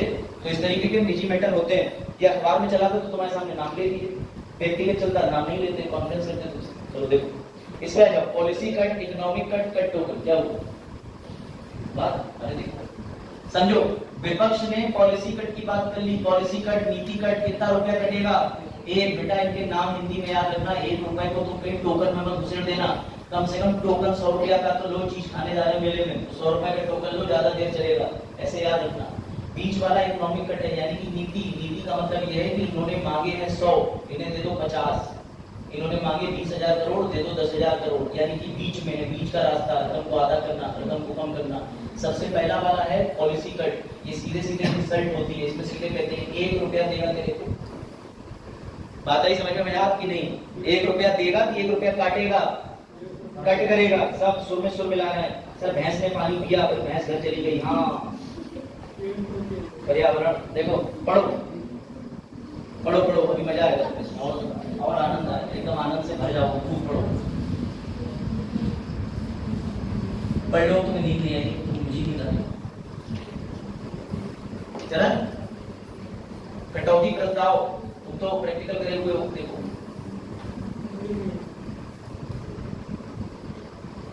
तो अब अपने नाई के पास जाओ, उससे कहना आर्थिक कटौती कर दे, तो वो कहेगा क्या कह रहे हो भैया, पागल हो गए, तुम्हारे सर पे मसाज कराना, टीपे मारेगा, समझ रहे हो? तो नाई के पास जाते समय टोकन कट, आर्थिक कटौती, नीति। तो मैंने इसके ऐसे याद करा था कि नीति बनाई कि मैं आर्थिक कटौती में करूंगा, जो भी ट्रिक बनाना चाहूंगा, ठीक है? वैसे इसकी ट्रिक ये भी बन जाएगी, ठीक है? NET, नेट भी बन जाएगी, यानी N से नीति, E से इकोनॉमिक, T से टोकन। तो तुम नेट बनाना जो भी याद रखो, ठीक है? हर चीज की अच्छी लगती है ना, वो ग्रुप डी के पेपरों में काम आती है, छोटे छोटे पेपर भी आएगा। जाओ ऐसे आगे क्या? अरे आमिर खान जी जाओ। चलो ये लो फाइनल चार्ट। 1 रुपया कम कर देना। मैडम तुम पैसा दे रही हो 50,000 करोड़ वित्त मंत्रालय को, दे दो वित्त मंत्रालय को खुद ही है, रक्षा मंत्रालय को दे रही हो, दे दो 1 रुपया काट लो 1 रुपया। आज तक तुम्हारे इस बजट में कुछ नहीं बिगाड़ पाया, कुछ नहीं कर पाया। इकोनॉमिक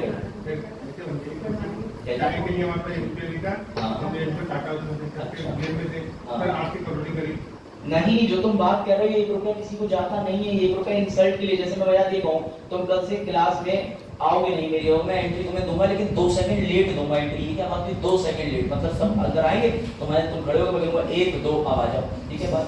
लेकिन ये इंसल्ट तो है कि सर बार बार रोक रहे हैं, ये चीज मैं कह रहा हूँ, समझ गया? समझ गए?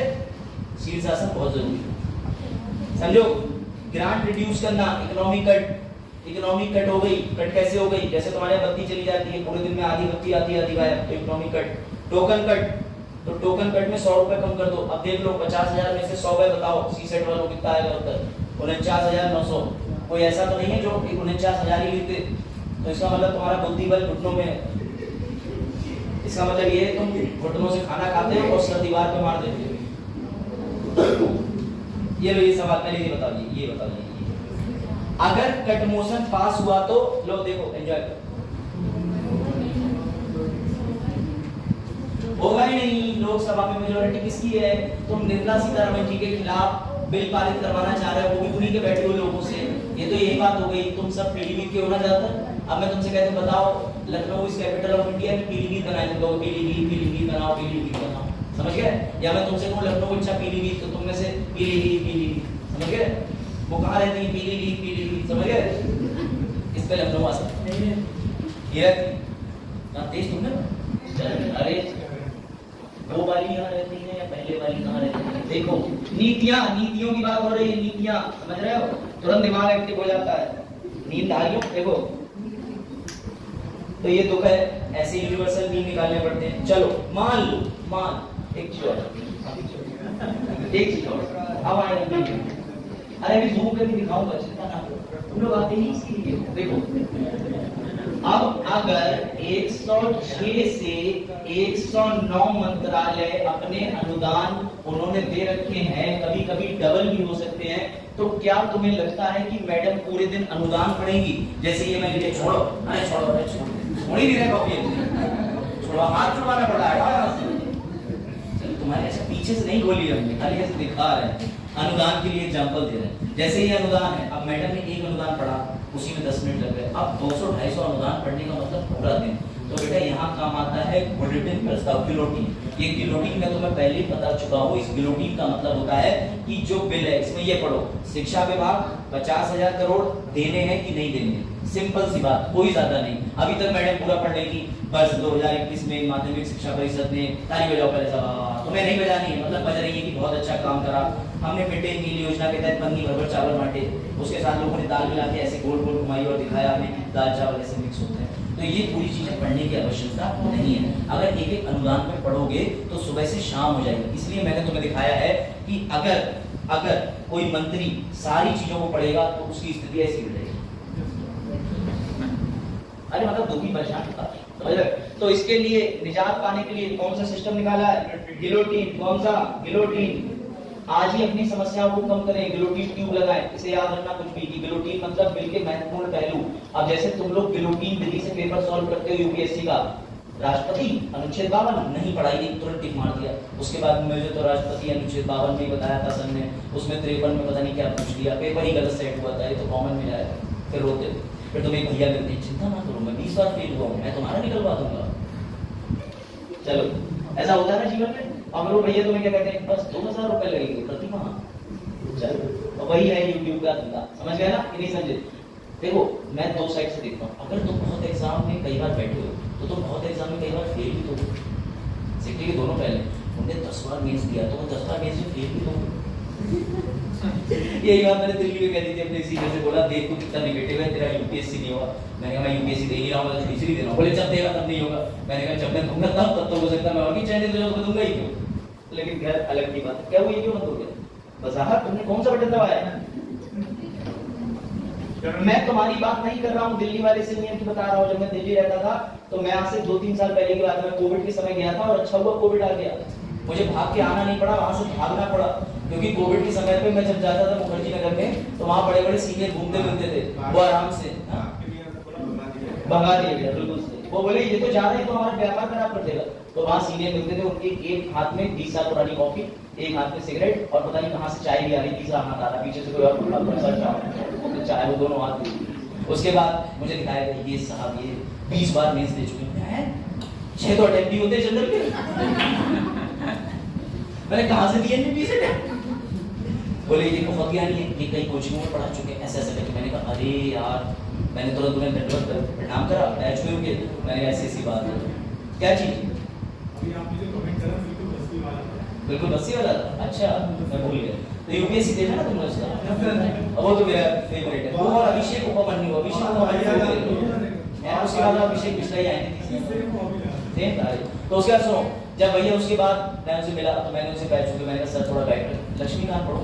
मैंने कहा पहले तो एनसीईआरटी पढ़नी होती ना। नहीं लक्ष्मीकांत पढ़ के फिर एनसीईआरटी पढ़ो। तो मैंने कहा सर ठीक है। मैंने कहा लक्ष्मीकांत आपकी वाली तो होगी? बोले वो पहला अध्याय है, जब आई थी मैं तभी ली। तो मैंने कहा आप कौन सा चल रहा है? बोले जो भी चल रहा हो, पहला अध्याय सत्य है, सत्य। मैंने कहा अच्छा। खैर मैंने बहुत सारी, उस दिन 10,000-12,000 की घर से लोन लेके, घर से लोन ही लिया जाता है ना कि बेटा तुम एग्जाम निकाल दोगे ना, ठीक है तो हम 10,000 फीस रहेंगे। ये लोन है ना, लोन है ना, डू यू एग्री और नॉट? बेटा तुम देख लो, आज मम्मी की सुबह हापी भी चल रही थी, मम्मी को लग रहा था 10,000 की जरूरत है लेकिन तुम्हें भेजा है, तुम देख लो, खर्च मत कर लेना गलत। मैंने कहा ठीक है। तो उसके बाद मैंने वहां पर ट्यूशन पढ़ा, होम ट्यूशन भी रहती शाम को। होम ट्यूशन बिल्कुल अलग लेवल की थी, वहां पे बच्चों का आईसीएसई बोर्ड भी चलता है, दिल्ली के अंदर कुछ अलग चैप्टर है। अब मैं उन्हें पढ़ाते पढ़ाते मोबाइल चला रहा हूँ, बच्चा टोक दे रहा है, मम्मी उसकी खुद कह रही है आपका इंस्टाग्राम अकाउंट का, बच्चा क्या कह रहा है मोबाइल रखो मुझे पढ़ा दो, चला दो। तो दिल्ली का एक्सपीरियंस वाज वेरी गुड। मैं सीनियरों से मिला, मेरा सिंपल सा कहने का लॉजिक है, तुम्हारी स्ट्रेटेजी तुम्हारे काम आई, दूसरे को देख के सीखो, लेकिन दूसरे की फोटोकॉपी मशीन मत बन जाना। लाइफ में जितने अचीवमेंट होते हैं एक टाइम तक तैयारी होती है। मेरा टाइम भी चल रहा है फेज, मैं जो भी है अपने 32-33 साल के बाद में मैं अपनी पर्सनल बात कर रहा हूँ, फिर मैं प्रिपरेशन वाली फील्ड से आउट होना शुरू हो जाऊँ, क्योंकि फिर मुझे लगेगा यार आयोग गलत है, ये गलत है, क्यों नहीं हो रहा है। तो कुछ लोग उसके बाद भी एग्जाम निकाल लेते हैं, वो भी पॉजिटिविटी है, लेकिन अपना एक सेट कर लेना गोल कि इस बार मैं अटेम्प्ट दे रहा हूँ ना तो इसी बार में फाइनल कर दूंगा, फिर वो तुम्हारा लग जाता है। जैसे मैं जुडिशरी में इंटरव्यू तक पहुंचा तो मेरे दिमाग में अल्टीमेटली ये था कि ये 21 अगस्त को दोपहर 2 बजे इंटरव्यू रूम में मैं घुस रहा था। तो मैंने कहा यार बस अब हो जाए, 5-5 साल जुडिशरी की वैकेंसी नहीं आती है, मतलब मेरे पास अब इतना टाइम नहीं है। Although I am giving again mains of other states, और भी स्टेट्स के लगे हुए हैं, फिर मैं गाता नहीं जाता। तो फिलहाल ये है कि अदर स्टेट की जो भी मेंस है वो देते समय वो फील नहीं आ रही जो आप अपने स्टेट के लिए आते हैं। तो अपने स्टेट के एग्जाम पे फोकस रखते हुए एग्जाम को देना, प्लान भी अपना रेडी कर लेना, लेकिन खुद को ज्यादा वक्त मत देना। जितना ज्यादा वक्त दोगे जील खत्म हो जाएगी। तुम इंटर में किसी से कुछ सुनने पे मारने पे उतार होते, ग्रेजुएशन तक तुम कहते थे सब मोह आया, एक समय बाद तुम कॉम्प्रोमाइज एक्सपर्ट हो गए। तो तुम समझ रहे हो तुम्हारे व्यवहार में तैयारी को लेकर बदलाव आता रहेगा। इस मामले में मुझे वन ऑफ द बेस्ट व्यक्ति लगते हैं निजाम सर। निजाम सर मतलब मेरे साथ थे, लेकिन मैं उनसे कभी फोन पे बात कर लेता हूँ, हमारे सर आज ऐसा लगा तैयारी का मन नहीं हो रहा, बोले मेरा मन नहीं हो रहा, आओ चलने कुछ खाने। मैंने कहा लखनऊ नहीं वो अलग है, देखो नहीं वो चीज आप वो चीज अलग है। मेरे इंटरव्यू कहाँ के लगे नहीं लगे मैं प्रमोशन नहीं करूंगा, जिस दिन अखबार में नाम आएगा उस दिन आ जाएगा, नहीं आया तो मैं तुम्हारी तरह एनरोलमेंट करा के यहीं बैठा हूँ। नहीं एक्सपीरियंस नहीं किसी और दिन। चलो वापस आज हमें ये पारित करना भैया, देखो ऐसी स्थिति हो जाएगी। इंटरव्यू का एक्सपीरियंस में जुडिशरी का बता चुका हूँ, वो तो होने के बाद बताएंगे ना, एक्सपीरियंस पहले बता दूंगा पहले ही। हाँ वेरी गुड, बिल्कुल सही। गिलोटिन का मतलब ये कि बजट के मुख्य पहलुओं पे चर्चा करो और सारी बातों पे चर्चा ना करो। कोई डाउट, कोई समस्या? अब आगे बढ़े, चलो भाई। अब तुम्हें लग रहा होगा कि अब तो निर्मला सीतारमण जी ने बिल पास कर दिया, अब तुम्हें ये लग रहा होगा हो गया समाप्त, ठीक है? नहीं नहीं नहीं, अभी नहीं हुआ, अभी नहीं हुआ, अभी नहीं हुआ, अभी एक और चीज बची। अब हम आते हैं सबसे जटिल चीज पे। इसमें मैं तुम्हें 15 मार्च 1993 आलिया भट्ट का बर्थडे याद करूँ। 15 मार्च माने हाँ बर्थडे है भैया, इसी डेट में गूगल कर ले। चलो अब ये देखो, तुमने 4 स्टेप पास कर ली, 2 पे और हिम्मत मत हारना। उसके बाद अगली वाली बची है passing of appropriation bill. Appropriation को क्या कहते हैं? विनियोग विधेयक। सर आपने ये क्यों पढ़ाया? क्यों? पहले एक फॉर्मूला पढ़ लो, ये पढ़ो, लास्ट में क्या लिखा है। अभी तुम्हें ये भाषा समझ नहीं आएगी। आर्टिकल है 114, पहले अंग्रेजी वाले पढ़ लें, पढ़ो। तो है बेचारे बेमतलब पुणे की। देखो ये है अंग्रेजी वालों, देखो अग्रणी नहीं है यार, अग्रणी का आ नहीं गया, कोई बीमार तो नहीं है, कोई दिक्कत तो नहीं है, बीमार है उसकी मम्मी कहीं बीमार हो।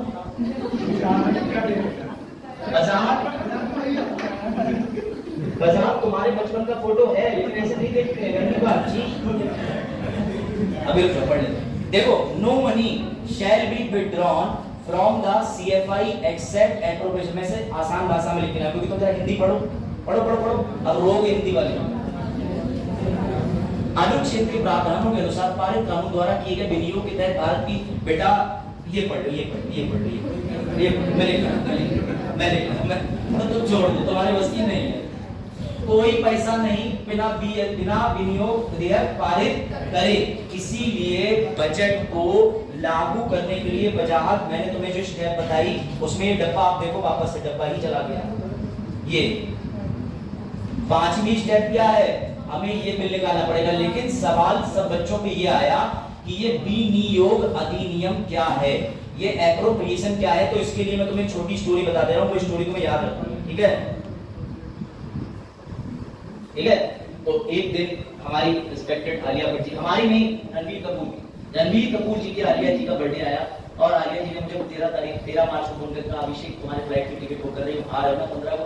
मैंने कहा तुम एक काम करना, मेरी अम्बेडकर में क्लास लगी हुई है बरेली की और जगह पे, तुम एक काम ये करना केक का एक हिस्सा मेरे लिए निकाल के रखते हैं। तो आलिया बस वेरी गुड, उसने केक का हिस्सा निकाल के रख दिया, वो देखो रख भी रही है, वो बात अलग की कि दोनों केक काट काट के, ठीक है। तो फिलहाल आलिया भट्ट जी ने जो केक का हिस्सा है उसे लिया, उस पर एक छोटा सा व्हाइट कलर का टैग चिपकाया, अंदर डियर अभिषेक मिश्रा, और उसने उठा के फ्रिज में रख दिया।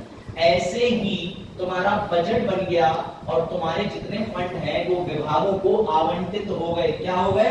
आवंटित हो गए। इसी आवंटन करने को कहते हैं विनियोग, यानी बजट के अंदर किस मंत्रालय का कितना हिस्सा है उठा के बजट के एक पन्ने पे फिक्स करके रख दिया। ट्रिक समझे, बात समझे कि हमने एप्रोप्रिएशन मतलब शिक्षा विभाग को 50,000 करोड़ देना, ये लो एक पेपर पे लिखा, उठाया, डब्बे में बंद करा, डाल दिया। क्या एक बार में 50,000 करोड़ दे दोगे? अभी नहीं दोगे। अब जब जब उन्हें पैसा निकालने की आवश्यकता पड़ेगी तब तब वो एप्रोप्रिएशन बिल पारित कराते रहेंगे।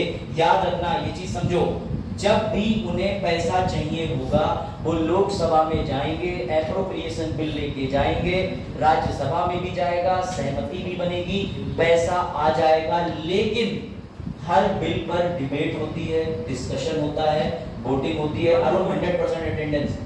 कभी भी विनियोग विधेयक पर डिबेट, डिस्कशन, वोटिंग नहीं होगी, ये रूल है।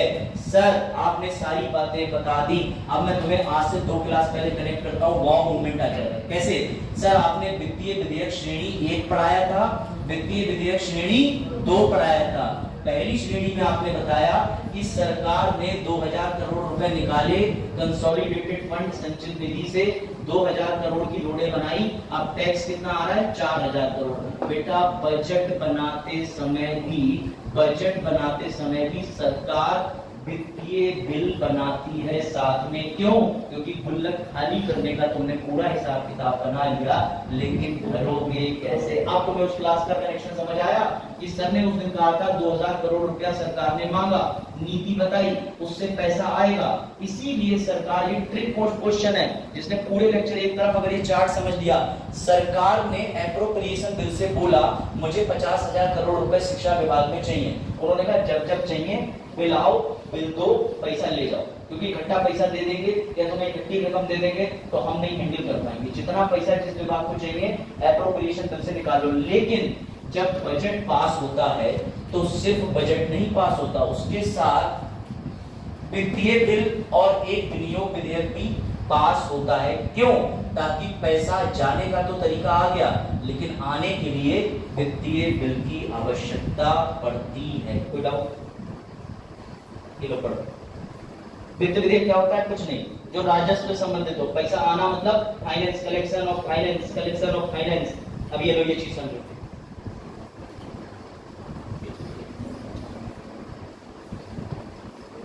जब बजट बना तो उसके साथ 2 बिल और बनाए जाते हैं। कौन से बनाए जाते हैं? एक विनियोग विधेयक और दूसरा वाला वित्तीय विधेयक। क्यों?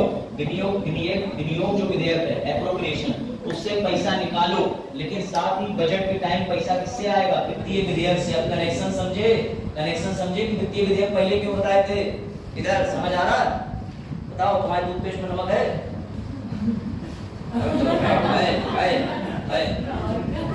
ऐसा रिएक्शन दिया था बाहर में, बता अरे मेल के लिए। चलो कोई एमपी में निकाल सकता है, कौन निकाल सकता है? एमपी, हाँ, मध्य प्रदेश नहीं, ऐसे निकालेगा। निर्मला सीतारमण जी चीख के कह रही थी शिक्षा विभाग 50,000 करोड़ चाहिए, तब तो तुमने हाथ खड़ा करके दिया कटौती करो कटौती। तो बिल रिजर्व है, केक मेरा ही है। अब मैं जब जाऊंगा आगे बट से नहीं कहूंगा केक खिला दो, वो कहेगी जाओ फ्रिज खोलो ले लो, लेकिन पहले मेरी मम्मी को फोन करके बता देना मैं आया हूँ, मेरा केक रखा होगा, तो मम्मी तुमसे बहस नहीं करेगी। सर आप इतने बात चले समझो तो समझे। तो इसलिए आलिया भट्ट के फ्रिज से मैं जाऊंगा, मम्मी से कहूंगा उन्होंने बोला था, बोले हाँ ये तो तुम्हारा हिस्सा है, लो बेटा ले जाओ। तो मैंने कहा ना थोड़ा खाऊंगा, रख जा रहा हूँ, बाकी कल खाऊंगा। तो जो केक का हिस्सा तुम्हारे लिए निकाल के रख दिया, दैट इज एप्रोप्रिएशन। तुम्हें जब भी पैसा निकालना है एप्रोप्रिएशन बिल पारित करना होगा, मम्मी से अनुमति नहीं होगी, फ्रिज में से केक उठाना होगा, खाना होगा। लेकिन आलिया भट्ट के अगले बर्थडे पर केक कहां से आएगा? उसके लिए भी तुम्हें पहले ही जोड़ के इंतजाम रखना होगा कि अगले बर्थडे के लिए केक करना पड़े। तो भैया जो केक आएगा वो आएगा वित्तीय बिल से, वित्तीय बिल से। समझे? आप देखो तुम्हारी आंखों में मोतियाबिंद की जांच अभी कर रहा हूं मैं, तुरंत ध्यान से देखना। लो उत्तर दो।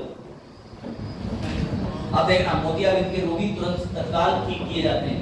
मेरे हकीम रहमानी मंजूर वो मोतियाबिंद के नहीं है। अच्छा ये जाता है तो तब ये दिखता हो जाता है। गुरुवार फोन मिला के पिछले गुरुवार आया था, तुमने जो दवाई उससे पूरा मोहल्ला देखो। और भी रोगी है, डॉक्टर पी के बड़ा बताया जाता है। लो इसका उत्तर दो, मरीजों को उत्तर दो इसका। हाँ अभी देखना, अभी नहीं उत्तर दे पाएंगे कतई। पांच जा के चीख के बता रहा हूँ कि भैया तुम्हारे टूथपेस्ट में नमक है, बताओ उत्तर क्या? किसका उत्तर बताओ पहले, वजह बताइए। अच्छा दोनों, कितने लोग दोनों वाले हैं, कितने लोग एक वाले हैं, कितने सी वाले हैं, सब बताओ अलग अलग। मतदान दो भैया, मतदान पहले बताओ। ए वाले कितने हैं, वो हाथ खड़ा करें। सिर्फ ए वाले, ए वाला कोई नहीं है। गुड, बी बी बी, सिर्फ बी वाले। सी वाले, सी वाला भी कोई नहीं है। ई वाले हो गया, डी तो ऑप्शन यहाँ कितने हैं? अच्छा डी वाला है कोई? एसएससी वाले ना बताइए, तो लिखा हुआ है यूपी ट्रिपल एससी देंगे हम ना बताइए। अब सुनो ध्यान से बेटा, इसका एक ही आंसर है। अभी तुम्हें जिंदा बताया मैंने साफ साफ कि बजट पूरी प्रक्रिया एंड हो जाती है। आ जाओ फोटो ले लो। बजट पूरी प्रक्रिया कब अंत हो जाती है? जब उसके साथ विनियोग और वित्तीय विधेयक दोनों पारित होते हैं। ये बात समझ लेना, अभी तुम्हें जस्ट बताई गई है। अब सुनो एक और दुख, बजट अभी बना नहीं है, अभी भी नहीं बना है बजट। अब बजट बन तो गया, लेकिन एक आखिरी चरण और सुन लो, ये इंटरेस्टिंग है। अब जब बजट बन रहा था तो सरकार बोली कि बजट बनने में लगते हैं 3 महीने। कितने? 3 महीने। 2 लिखा हुआ तब भी मोतियाबिंद वाले साथ 3 में हाँ मिला रहे हैं। तुम लोग वो निकट जो है दृष्टि दोष, मायोपिया, हाइपर मायोपिया सब पढ़ गया। कॉन्फ्लिक्ट उत्तल अवतल लेंस से प्रयोग करो। 2 महीने लोकसभा, राज्यसभा, राष्ट्रपति तक बिल जाएगा तो पास होगा। इस बीच में क्या सरकार बिना पैसे के चल जाएगी? समोसा चाय ऐसे खा लोगे जाके बाहर, जब तक पैसा नहीं होगा तुम्हारी जेब में। और एक दिन कितनों खिलाओगे? पैसा चाहिए उसके लिए, उससे पीली की पाले खर्च कर सकते हैं क्यों बच्चों? ठीक है, कुछ लोग कह रहे हैं हाँ चलो चाय समोसा खिलाओ। चलो देखो, लोकसभा राज्यसभा दावत में, चलो पैसा आ जाए। लोकसभा, राज्यसभा, राष्ट्रपति, इनके पास 2 महीने तक बिल घूमता। सुनो, एक दिन विधायक जी बोले सीधा एमसीक्यू आ रहा है इसके बाद, इसलिए भैया अपने चक्षु, नयन चक्षु समझ रहे हो, अपनी आंखें समझ रहे हो, आंखें खुली रखें, ध्यान से समझना। बोर्ड ऑन अकाउंट का मतलब होता है लेखा अनुदान।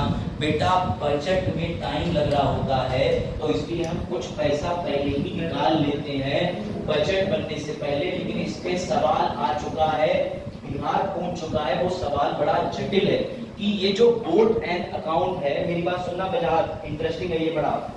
लेखा अनुदान जो है, मेरी बात सुनना, ये निकाला कब जाता है? विनियोग बिल से पहले या विनियोग बिल के बाद? विनियोग बिल से पहले या विनियोग बिल से बाद? बताओ क्या लिखा है यहाँ पे? पहले लिखा, अभी भी देखना, अभी देखना, तुम लोग बताओ, उत्तर बताओ।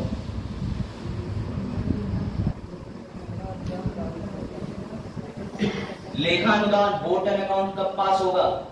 सामान्य चर्चा से पहले, मांग पर वोटिंग के बाद, सामान्य चर्चा के बाद, या तो मांगों पर मतदान के बाद, या सामान्य चर्चा के बाद? बताओ।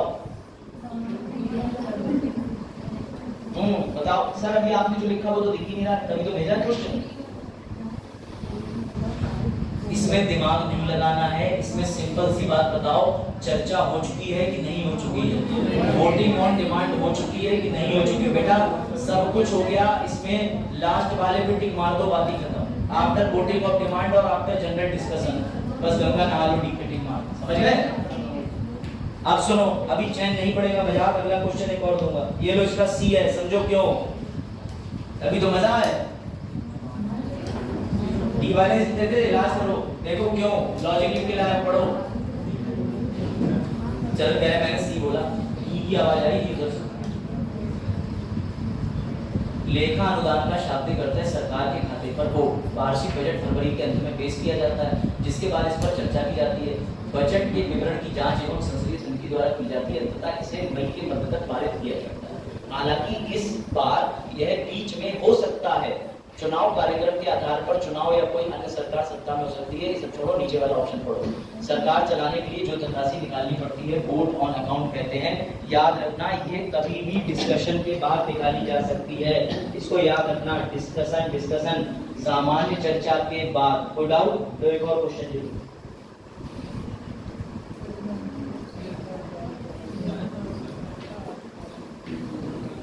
बिहार में आ चुका है, इसका भी उत्तर बता के जरा ध्यान से बताना, कुछ और ना निकल जाए। देखिए, लेखा अनुदान का अर्थ है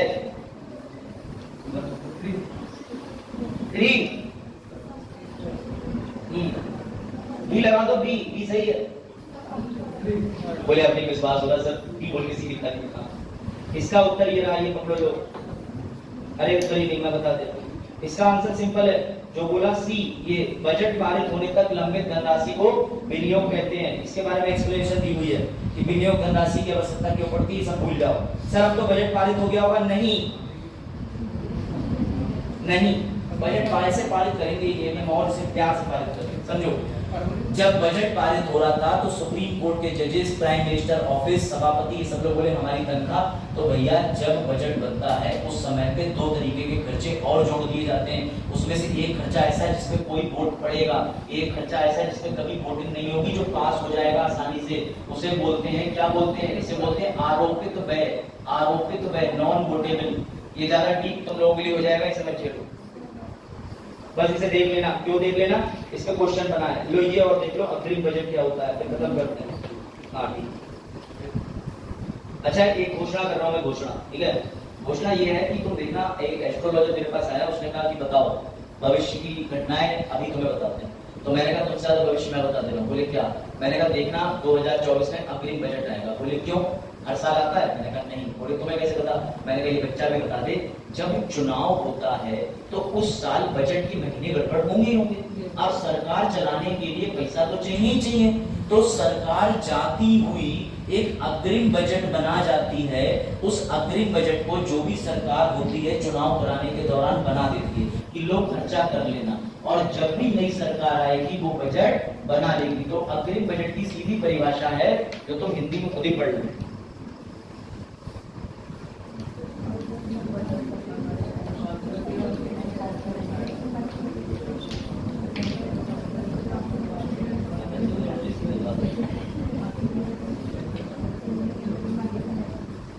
जब उसके पास पूर्ण बजट पेश करने का समय नहीं है, टाइम नहीं है अपने पास, अपन को और टाइम उनका। एमपी की भाषा समझ रहे हो? वैसा पता नहीं कहां से सिखाते हैं सब, चलो डांट नहीं पड़ी सकती। हाँ, ऐसा आमतौर पर तब होता है जब आम चुनाव, आम मतलब मैंगो इलेक्शन नहीं होता, आम चुनाव मतलब जनरल इलेक्शन होता है, समझ रहे? मैंगो पार्टी ऑफ इंडिया, समझ रहे? जब आम चुनाव करीब आते हैं, अंतरिम बजट सरकार को वित्तीय वर्ष के शेष भाग के खर्चों को पूरा करने के लिए संसदीय मंजूरी की मांग। सब पास, यानी सर 2024 के बाद 2025 में अग्रिम बजट आएगा सलोनी की? नहीं आएगा। 2025 में कोई चुनाव है केंद्र के, काहे निकालोगे बजट? सर हम तो निकालेंगे, हम पेपर निकालेंगे। कौन सा बजट की बात हो रही है? अभी भी चैन नहीं पड़ा सरकार को। ये लो अतिरिक्त बजट, सप्लीमेंट्री, पूरक बजट। अब सरकार ने बजट बना लिया, सरकार को पता चला भारत स्टेज चौथे इंजन से छठे पे जाना है, और पैसा चाहिए, और पैसा, तो सरकार छोटे मोटे बजट पास करती रहती है सत्र के दौरान भी कि हमको थोड़ा और ग्रांट दे दो। तो भैया क्या होता है कि केंद्रीय मंत्री जी फिर से छोटा मोटा बजट बनाते हैं और लो पकड़ो बजट, उसे कहते हैं सप्लीमेंट्री एडिशनल बजट। सर अब तो मतलब खत्म ही हो गया होगा, नहीं लास्ट क्वेश्चन। अग्रिम बजट और बोर्ड ऑन अकाउंट लेखा अनुदान में अंतर याद रखना। अंतरिम बजट के अंदर खर्चे भी होंगे, पैसा कैसे आएगा वो भी होगा, लेकिन अनुदान की मांग के अंदर सिर्फ खर्चे होंगे। ठीक है, मुझे पता तो मैं एग्जॉस्टेड हो चुके, होना भी चाहिए, इतना खोपड़ी में नहीं गया। लो बजट टाइमलाइन, ये इसलिए देख लेना क्योंकि तुम कितना भी मना करो, ग्रुप डी की परीक्षाएं तो दोगे, मैं भी दे रहा हूं, तो हम लोग ऐसी परीक्षाएं साथ मिलकर देंगे, तो उनमें से कभी कभी पूछ लेते हैं बजट प्रपोजल कब आता है। मैंने तो इस साल और भी खतरनाक चीज सोची थी, लेकिन छोड़ दो, तुम्हें पक्ष दे रहा हूँ। अमेरिका का बजट भी तुम्हें समझाने का मूड था मेरा। America, Canada, south Africa, Pakistan, ये सारे बजट ये देखो, लेकिन ये देखो